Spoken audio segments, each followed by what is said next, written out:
गिलगित बल्तिस्तान में गैर मकामी अफराद पर जमीनों की खरीदारी पर पाबंदी आयद कर दी गई है। इस हवाले से नोटिफिकेशन भी जारी कर दिया गया। नोटिफिकेशन के मुताबिक गैर मकामी अफराद को जमीनों की फरोख्त से दाखिली अमन को खतरात लाहक हो सकते हैं। जमीनों की खरीदारी पर दफा 144 भी लगा दी गई है। जमीनों की खरीदारी के लिए गिलगित का डोमिसाइल होना जरूरी करार दिया गया।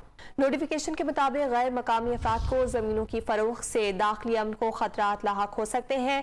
जमीनों की खरीदारी पर दफा 144 भी लगा दी गई है। जमीनों की खरीदारी के लिए गिलगित का डोमिसाइल होना जरूरी करार दिया गया। गिलगित बल्तिस्तान में गैर मकामी अफराद पर जमीनों की खरीदारी पर पाबंदी आयद कर दी गई है। इस हवाले से नोटिफिकेशन भी जारी कर दिया गया।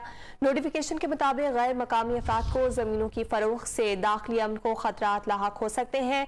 जमीनों की खरीदारी पर दफा 144 भी लगा दी गई है। जमीनों की खरीदारी के लिए गिलगित का डोमिसाइल होना जरूरी करार दिया गया। ताज़ा तरीन वीडियोस के लिए हमारा YouTube चैनल सब्सक्राइब करके बेल आइकन प्रेस करिए ताकि आपको मिले हर अपडेट सबसे पहले।